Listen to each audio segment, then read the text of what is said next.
Hey guys, welcome back to Andy's Corner HVAC. I am glad you joined me today. I've got a couple things I want to go over, but first I want to say thank you to all the current subscribers out there. I cannot say thank you enough for all the support and everything that I get from you guys. The comments, the views, the thumbs ups, all that kind of stuff really does mean a lot to me. We talk about all those different things on the comments. There's a lot of people that comment about the videos themselves. Some people comment and have questions about their own system or their own house, or maybe techs that have been working on stuff, whatever. We have all different kinds of conversations out there, so I appreciate all of that. If you are new to the channel or new to some of the videos, I do highly recommend you go ahead and hit the subscribe button down there. That way, some of our new videos will pop up automatically in your feed. Go ahead and hit the bell icon up there. That way you get notifications every time a new video comes out. And as always, if you like the videos, give it a big thumbs up and always share with your friends. But as far as what we're actually going to talk about today, there's a lot of questions that I get asked regularly. But there is several that stick out, get asked all the time. And one of the big ones is, where should my thermostat be set? And I do know that it is impolite in conversation to answer a question with a question. But usually when somebody asks me, where should my thermostat be set at, I usually respond with another question as far as, where do you feel comfortable at? Because really that's the number one thing. We put these systems in our house. We want to be comfortable. We want to, enjoy the investment that we've made. You put new furnaces in your house, you put new air conditioners in your house, and then you're worried about where you set it at. Obviously, if you have an older system that is an energy hog of some sorts anyways, uses a lot of fuel, uses a lot of electricity, whatever, the higher you run that thermostat, the more it's probably going to run. If you also have a poorly insulated house, or it's not sealed up very well, you have a lot of windows that leak, you have doors that leak, all those kind of things do come into effect there as far as how often it's going to run, how efficient it's going to be, and that kind of thing.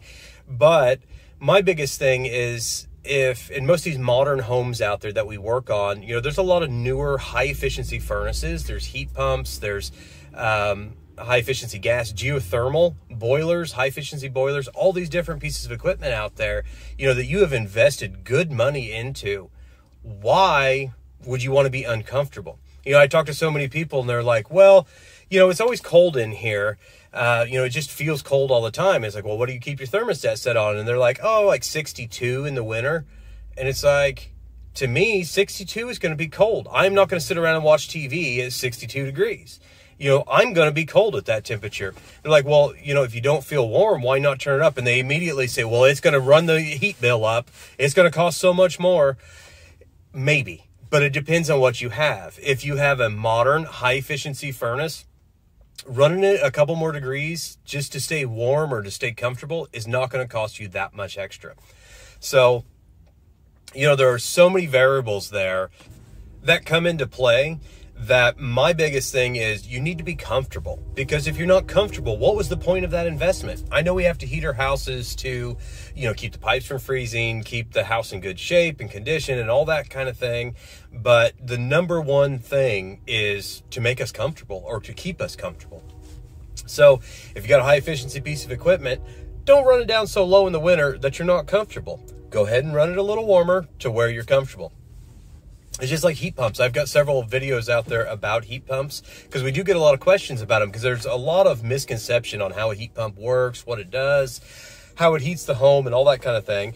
So if you do have heat pump questions, or you do have a heat pump, go back and watch some of the other videos on the channel, because I try to explain some of those questions or theories that people have out there on them. But, I talk to a lot of people that they have a heat pump in the house, and they like, it just feels cold all the time. And, I always ask, where do you keep the temperature at? And if they say 70, it's like, well, have you tried 71? Or have you tried 72? And, the biggest response I get from that is, oh, no, I haven't tried to turn it up any. Well, if you're not comfortable, turn it up. It's as simple as that. Now, obviously, with any system, I don't care if it's older, I don't care what type of house you have, what kind of system you have, whatever. The higher you run it, yes, the more it's probably going to run. So could that raise your heat bill? Maybe. Depends on what you have. You know, if you have a new high efficiency furnace or system, whatever it is, and you run it up a degree or two, you are probably not going to be in the realm of noticing a huge difference. You know, it's not going to be one of those things to where it's, oh, my bill went up $200 last month because I ran it up a degree. That's not a real thing, at least not with modern systems. So, you know, my biggest thing with all of it is keep it where it's comfortable. Don't try to be miserable to try to save the heat bill, because that's just ridiculous in my opinion, because we have spent this good money on these good systems. We need to use them. So, you know, go where you're comfortable. There is no perfect ideal temperature. You know, I made comments earlier about people keeping their houses at 62, and I would be cold at 62. But, you know, there are people out there that they do naturally want it at 62. That's where they're comfortable. If that's where you're comfortable, go for it. Just do that. Do what's comfortable to you. Is their heat bill going to be a little bit less than what mine is? Probably. Because, you know, they're running it a good 10 degrees less than what I do. I know where we have some clients at that they run their, I know where there's one in particular that they run their system at 82 degrees year round. And man, I go in there to work like in the wintertime and I got a coat on and all this kind of stuff. And you go in and man, I'm sweating as soon as I come in the door. It is hot.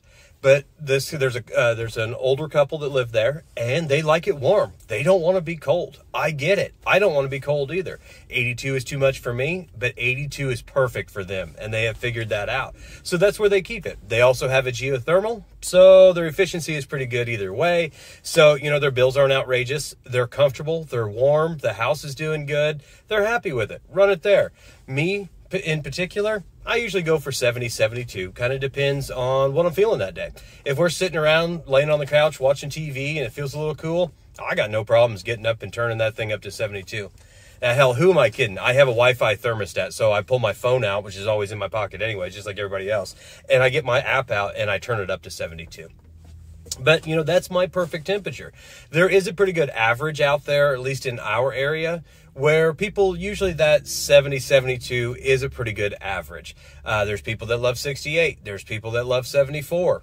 Whatever you like, run it there, because that's the big thing, is be comfortable with it. This is not a rocket science kind of question, and I know it sounds kind of dumb me talking about it, but I get asked that question a lot. So I know there are a lot of people out there that want to know, where should I run my thermostat at? So, you know, if this helps or not, I don't know, but I hope it does, because my biggest thing is just run it where you're comfortable, because that is what you spent the money for. So just be comfortable in the house. That's the number one thing I wanted to get out of all this today. So if you have any questions, comments, concerns, whatever, hit me up in the comments. I would love to see them. If you like the video, give it a big thumbs up. Like I said before, always share with your friends. Thank you and God bless.